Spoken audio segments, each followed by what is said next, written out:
everyone, and welcome to the Efficiency Engineers podcast, where we ask the question, is there a better way? My name is Frederik Stallaert, and in this podcast, I interview industry leaders in the insurance industry, being known as a slow to change and inefficient space. But on the show today, we have Chris Kay. Chris is the Director of General Insurance at fintechOS, a platform that enables insurance and financial services companies to fast-track the development and deployment of innovative products to meet changing consumer needs. Chris has a strong commercial track record of more than 20 years in the insurance industry, mostly on the software side of things. So that's, to me, right where the innovation is happening. He's been leading sales positions in companies like Sapiens, Salesforce, and Instana. And he's a trusted advisor for many insurance leaders, especially when it comes to the tech side of things. And that is exactly why I believe Chris is the perfect guest for this podcast. In the past year, I've seen Chris on conference stages multiple times, being very vocal about the power of the ecosystem. Today, I want to dig a bit deeper into that topic, which is for many still only a buzzword. Chris, thanks for coming on the show. How do you feel today? I feel good, Fred, and thanks for inviting me. And it's good to meet with other people who are trying to be, we call positive disruptors to the industry. That's what I've been doing for 20 years. You know, we've got to question ourselves why, and we've got to question ourselves how can we change things for the better. That's all we want to do every day. And that's what I've done for the past 20 years. I don't see, so I'm meeting many startups, many insurtechs, but I don't often see those technology disruptors that have been doing it for more than 20 years. So I think this is going to be interesting. We've been talking a lot about how insurtech is driving change in the industry. So, well, basically you have two types of technology innovations. You have the challengers, and then you have those that work with the incumbents to change them for the better. I think both of us, we belong to the second category. Now, the industry is not well known for being a fast adopter. And there's a lot of legacy as well. The insurance industry is probably one of the oldest industries, which complicates things even more. You have been talking a lot about ecosystem. Can you tell me a little bit more, according to you, what is the value of the ecosystem, and why do we need more of ecosystem thinking? Good questions. An ecosystem, I think, has got hijacked by what people mean. Let's first, ecosystem to many has become APIs. That's all. Always got APIs, that's fine. We have an ecosystem, and it's also a huge bunch of contracts or non-disclosure agreements between two parties, neither which add business value. Ecosystem is about actually true business value and outcomes. That's what the industry needs. And where typically these ecosystems have sat, which is quite interesting, is they've sat outside the control of the insurtechs or the innovators. And they've ended up typically in labs that sit within large global systems integrators. And while that's okay in one way, and I've seen those labs 20 years ago plus, I saw one in Accenture around retail, very fascinating. The problem is the customers when they're going in and what the integrator wants is very different from what we're trying to achieve. What they're trying to do is sell lots of services to put this all together. Whereas what we want to do is make it really accessible for our customers. So that's where I see ecosystems sort of hijacked in the way that we, as vendors, we often say we've got a tremendous ecosystem. Here's our list of partners. Here's our list of APIs. And that to me is not an ecosystem. That is where the big mistake. Ecosystem is us working together to create demonstrable value to the customer, not theory value, demonstrable value. And that's hard. And that's to be honest, it's difficult for us because we're in our own space. You're in Paperbox, I'm in fintechOS. We have our needs as businesses. We're driving our businesses. And we think the best way sometimes is just to be in our shell. And it's not actually the best way. The best way is to work together. That takes a bit longer. It takes effort up front.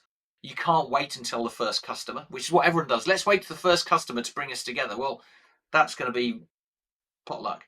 So my view of ecosystem is to actually work together with people, to actually think about the business outcomes, and then to actually take that theory and make it into practice. And that's a different view of ecosystem that I don't think exists outside the labs of the SIs. And I don't think their game is to necessarily support an insurtech. It's just whichever you need the customer, I'll put them together. I found it interesting that you mention or that you challenge the idea of starting with a customer, like starting the collaboration from a customer case or customer success point of view, because that's what I have always believed and maybe still do.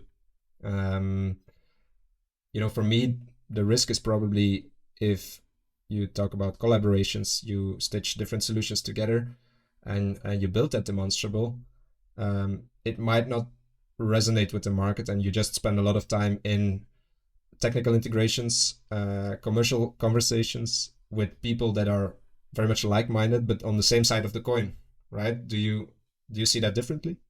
No, actually, you raise a good point. Good challenge. I don't mean abstracted totally from customer. So you have customers, we have customers. We have knowledge of the industry based on those customers and current customer needs. What you're doing is looking for those patterns of use cases that you can then come together. In an ideal world, you find a mutual customer, you work together, and that creates beauty. But that tends to be one point solution.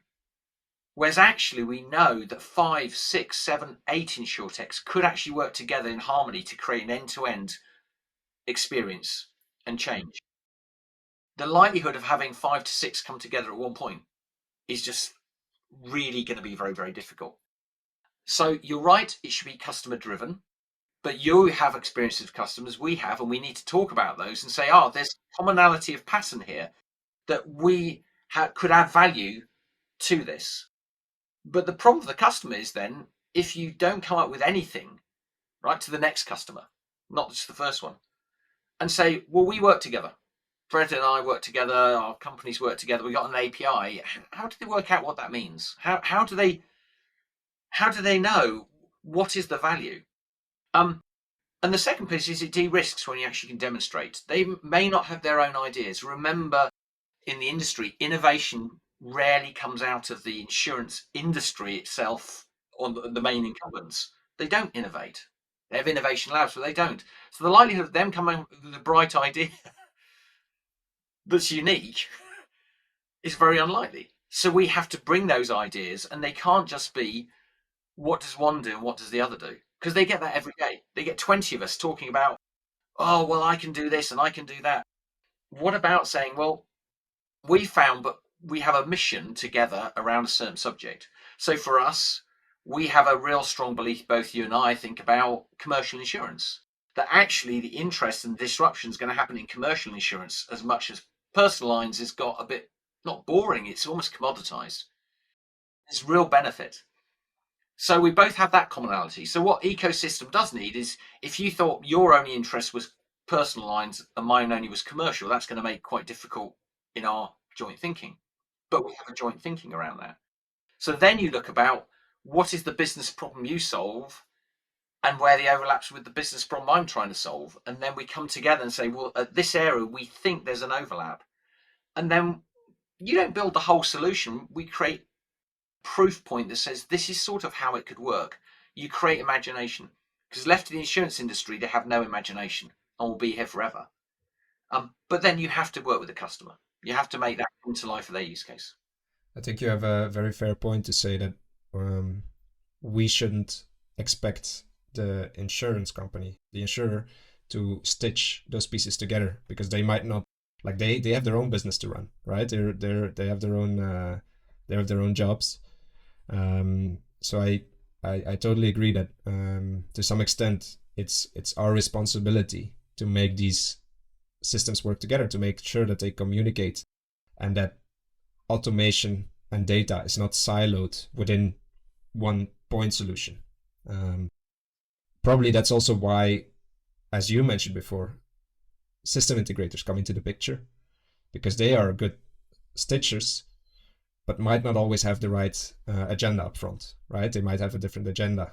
So there's value to each of those parties coming together. But I would conclude that it's a shared responsibility nonetheless, and it should be driven by curiosity of how can we in the end create more value for a customer and think out of the box instead of only minding our own agenda.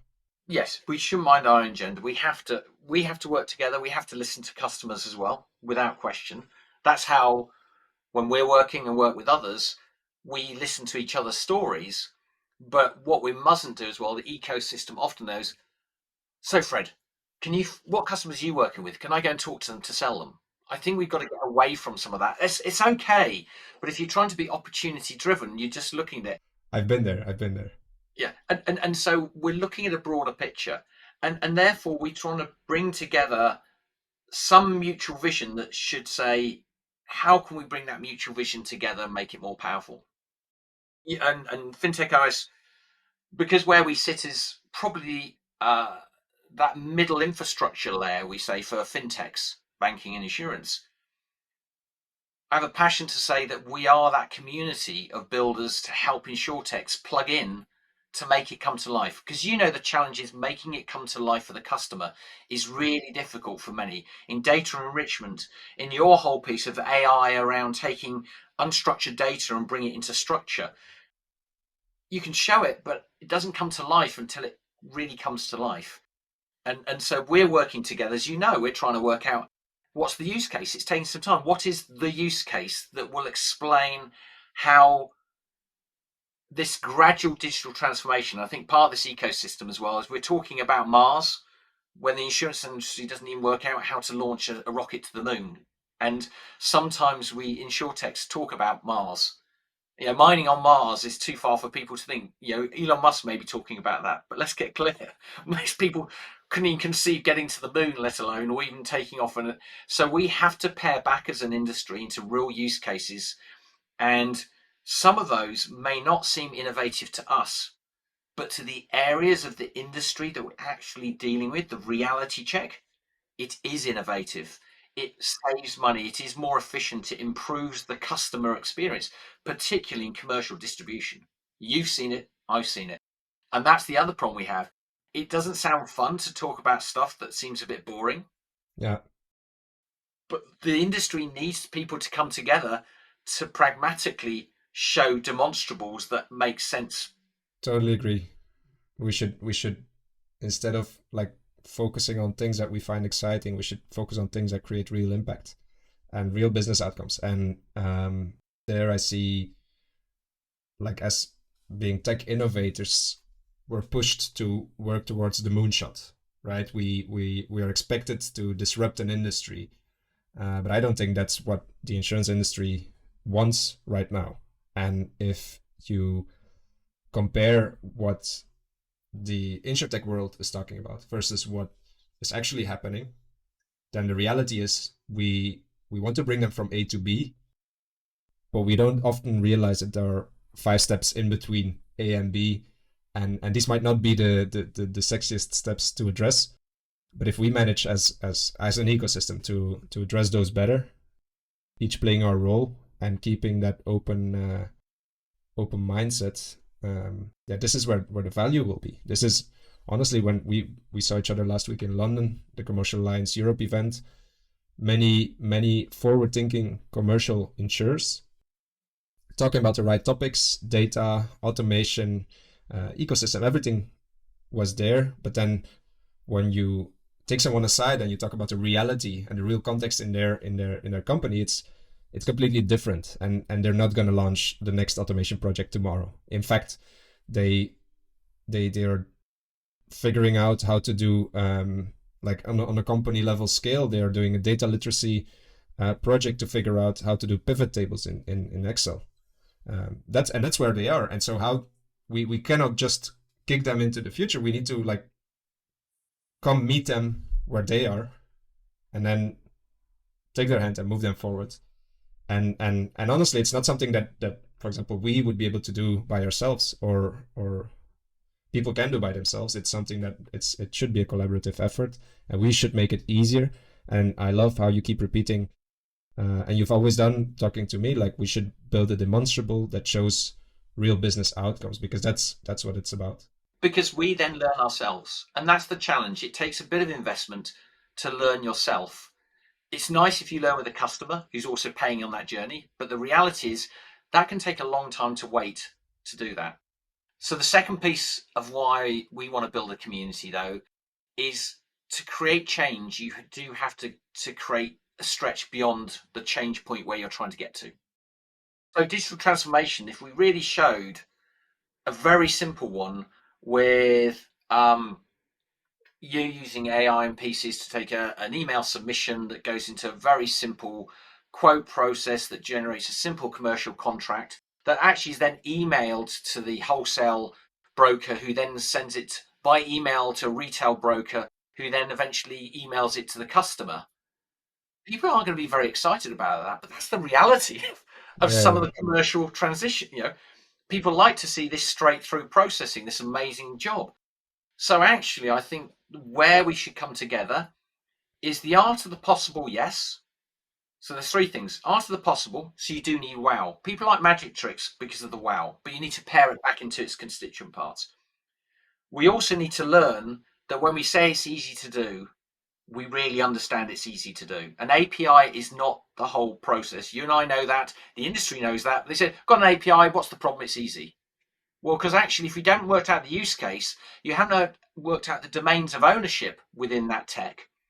Where's the handover points? Where does your AI finish and process take over? Where do you do that? If you haven't bothered to do that, what you're saying is, I really haven't thought about its value. So you've got to do that. And then you have got to pare it down to the basic steps, make it really easy. That first step achieves a small amount of business case transformation, of confidence, in which you can build the next one and the next one. And by the time you look back, you've achieved a lot. So we have to make it easy for them to start. And that's why ecosystem helps, by bringing it together with we thought about the process. Of course, our demonstrations, I'm not an expert in commercial line products and cyber and pieces, nor are you. That's where they should have their data scientists and pieces. What your expertise and mine put together is just saying, we can make it easier in that process for you, and it will save you money or make you more money, depending how you look at it. And then you'll save more money and more money. But so many transformation projects in the insurance industry have ended up massive ones. I know two at the moment going on. I think they're going to car crash. They've got huge consultancies doing another major transformation and a vision of going to Mars and mining on Mars, and they haven't worked out even how they do the first step. And ironically, we have to help them take that first step and make it simpler. And I bet the problem is not the technology. Probably not, no. No. I heard someone say last week, like tech is not the problem. Tech is easy. It's the people that are difficult. And Yeah. including The only pushback I'd say on that is tech is easy, but you've got to make sure you haven't got we call a gotcha, that you didn't think about and you get cornered at something. You've got to make sure the constituent architectures work together. I'm a big architecturalist. If he doesn't, there's some fundamentals, and that's why also company directions. If we're not aligned in some of our thinking and going different directions, it doesn't mean we always go hand in hand. If you think the industry is going one way and I think it's different, then it's very unlikely our two technologies are going to keep on a reasonably parallel track over a period of time. And therefore, that's not going to work very well as well. So when we're looking at that, I'm looking at people doing with about data enrichment, people about getting data. We're all about data. You are a provision of data, and that lovely bridge between where the world is today and where the future lies. And by the way, that future is still a long way off. But you're not going to say, well, eventually I'm irrelevant. Well, what you have today may be irrelevant in 5 years' time, but then what you're doing today and what you're doing in 5 years' time will change. But the needs of the business you saw was what the needs are today, and we're doing the same thing. We involved one client today, and we almost had to just check ourselves back about. It wasn't actually, nobody was trying to be backward. So let's not give the industry a hard time. The industry is a multitude of layers of distribution, from all the way from the Lloyd's market and capital, all the way to the end user. And there are a ton of people whose business is being the middle people in that chain. That does not break down overnight. It's not going to break down overnight. A car, the list of things from a car to your doorstep is a huge multitude of middle people whose businesses and livelihood is owning their section of the supply chain. Nobody's going to walk away from that. And we just got to be cognizant of that.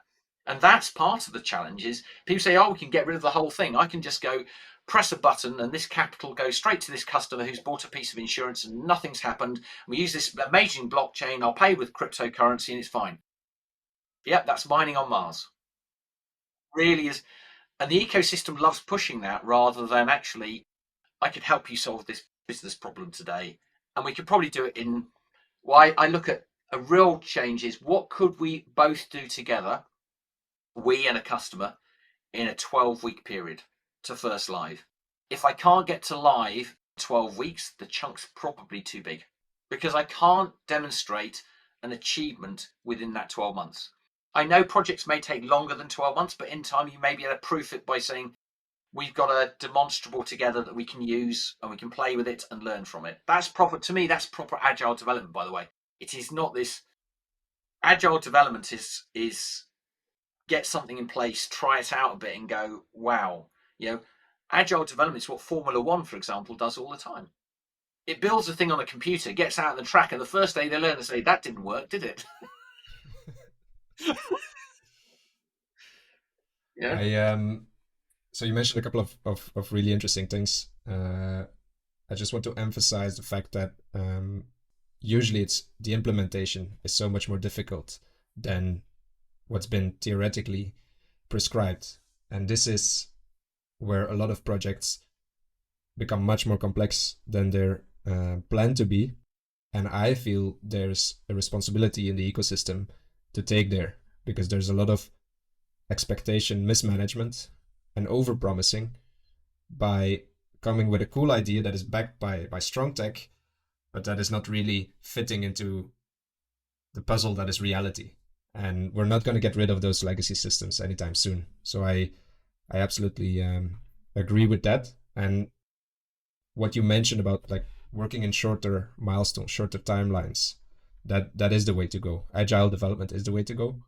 But we must make the distinction between experiments and then real integrations, because an experiment is always going to be beautiful in 12 weeks and the results will always be promising and very strong, and you can feed it real data, but it will still be an experiment in an isolated environment.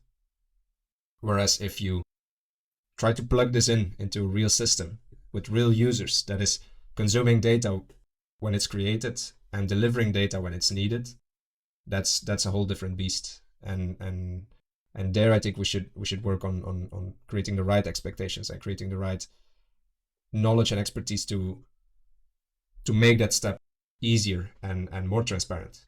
It's a really valid point. And we making it easier, there's a few things that you raised which are really poignant. How can we, if we work in ecosystems, make it easier? Well, the first thing is versus agreements and contracts. That's one thing. It's the discussion of where the lines of engagement overlap or work, so we can be more prescriptive to the customer on how best these things work together. Because actually, when you first come to other customers, you have a long debate about who's responsible, where's master data coming, who's this, what's that. We should be able to tell them, this is a good, if you haven't got any ideas, which they won't, this is the best starting point. Why? Then you don't have a wasted X weeks of debate, and you've been in the shore of who owns what. Their legacy comes into that, but at least we can say, we are pretty clear and prescriptive. So this first thing is, by working together around in our real scenarios, you can say even demonstrables take time to work. You go, oh, I didn't realize that. Oh, well, and how would that work? We are being more prescriptive to customers about, in the absence of a better idea, how about doing it this way? Right? So we can tell them versus what do you want? And typically we often say, you tell us what you want. And that's a real bad idea because they may say something, well, we can do that, but that's against what we think. We should have opinion, but opinions not based on guess, by working together. So that's really, really important. And you said the whole point is iteration and setting expectations. And part of the other problem is we so often you sell a concept and you go straight through into implementation. And I think we miss out a key phase. And it's something I'm trying to promote as well, which is I call it a 3-step process. that if we can get people to work this way, it works well. And I call it 3 days, 3 weeks, 3 months. And it's nothing new, but it's an engagement from the day you meet someone, and an ecosystem come in this. 3 days, let's work out roughly how we could prove what we can do. The proof phase is a really key point. And I know you work that way, and we could. That doesn't mean it's a huge thing. It's a costed engagement with customers and us, so we all put some skin in the game, but we can't do everything for free in life. But you create then their demonstrable that takes away lots of their concerns. Their concerns is, could you work with our legacy system? Well, let's try it. Let's work out, because if I can't, we might as well walk away in harmony. And by doing that, we'll get the huge learning of what we can do in 12 weeks and the expectation that 12 weeks of what that will achieve. And by the way, I always say at the end of that 12 weeks, the first thing you've got to do is version 2 has got to come out immediately within 3 months after that. If you aren't into version 2, you've missed the point again. Because this is also not a legacy system that sits. This is version 1, 2, 3, 4, 5. It's not in a version, it's just natural progression of how do you improve things and where do you do. But the starting point can be really simple. And that's where we always mess up. And I think all those engagements is trying to rush from A to B. And it feels faster, but I believe you me, it usually ends up slower. It ends up worse. And in that proof phase, from us, we would work with the ecosystem. So I'm building an ecosystem, as you're part of, and you'll have your ecosystem. But then during that proof phase, you may add into that ecosystem other pieces in that, because there's no question. And part of the ecosystem may be their legacy system. That's actually part of an ecosystem in their solution. So it's a difficult one, but we could do so much more in advance if we actually work together. I mean, work together. It's not contract together, have an API together. You know, you've got an open API, we got an open API. That's so what. Spending some time thinking about the use cases helps us both. It creates trust, and that's you hit the nail on the head there. Trust is probably one of the key elements slowing down change in an industry that is, ironically enough, all around managing risk. Yep. And that has been doing this for 100, 200 years and have a lot to lose if things don't go as planned. So all this cool new tech talk is interesting conceptually, but then actually moving pieces and like opening the front trunk and trying to replace some parts of the engine, it's a risk for the person involved, and it's our responsibility to take away that risk, to mitigate that risk and show how it's working and why it will work. Exactly. And it's our responsibility. It's, our responsibility as insurtechs and fintechs is to come together and work together. And I mean together. And I'm not anti-systems integrators, but we should create our own community. And our own community should create real demonstrables of that community. And if we do that in advance, we will all benefit in the long run. Now people worry because I need a pound tomorrow. I know that we all are running businesses and they've got to make revenue. But acceleration will only come when you actually put some investment in. This is no good just working as a kit car industry. A kit car versus a production car works much better as a production car, right? Because you've thought about a few things and tested a few things out. And I'd like to see an ecosystem where we've actually tested. That's why I'm talking about business outcome partnership rather than API partnership. We've got 300 or 400 APIs. You could have 300 or 400 APIs. That that doesn't mean anything. So I really want to promote that, and I think this today discussion, if people are listening in, that's it. Come to the community and let's talk not about opportunities selling and things, of course we do, but talk about how together we're stronger 2 or 3 or 4 than the actual separate parts. And that if we do that and work out where real partnership is working, and I mean the small insurtechs as well. We know that there's some big ones that are no longer insurtechs, they're legacy. Of course we can integrate those. You'll know some you're asked to, we're asked to do those. It's the new innovative point solutions have to come together to make something that's different. So yeah, it's good. So you're coming from this background. So you were with Salesforce in back in the earlier days. You've been with Sapiens before. Then you were working at Instana, which is a newer player, a challenger in the market. When it comes to the topic we've been discussing now, do you see do you see there's a lot of change compared to before? Like, is today any different from where we were? And does this result in immediate opportunities of things being different? Or is this just, let's say, a linear evolution of how the tech landscape is evolving, like it is in any industry? That's a good question. My background at Sapiens was actually doing insurance, so it's quite funny. I saw the piece of a services company trying to move into product. I debate whether they have moved into product. That mentality exists of a services mentality, which can hold your product back. Because the best would be, I can do a product to press one button, it all happens. That should always be the goal. Now, that's unrealistic, of course, but you should always have a goal to how I can make it easier and simpler, not how I can just sell more people. But Salesforce is an interesting one because the App Exchange is an amazing marketplace of fantastic pieces. And maybe Salesforce, when they grew so quickly into a huge, great organization, that it's no longer an insurtech. So that's like different. But it always worried me that the ability of the demonstrable of multiple items together in a truly holistic fashion was often missing. And I think still, if you challenge some parts of Salesforce, show me with 10 integrations working in a real use case around something that's valuable, and they wouldn't know. Go to the marketplace, you'll see I'm integrated with the Salesforce marketplace. Well, you go to that individual insurtech to show you the demonstration. But why? Well, they're going to show us that one bit. Where do I go to if I want 10 bits stuck together? Oh, maybe that's where you go to the labs of the SIs. It's back to the and that sort of seems, we're getting back to the start. Yeah, exactly, which just goes around. And so I do think we have an opportunity to change. And I do think the new generation, like yourselves, I class myself as young at heart. I'm always questioning this why.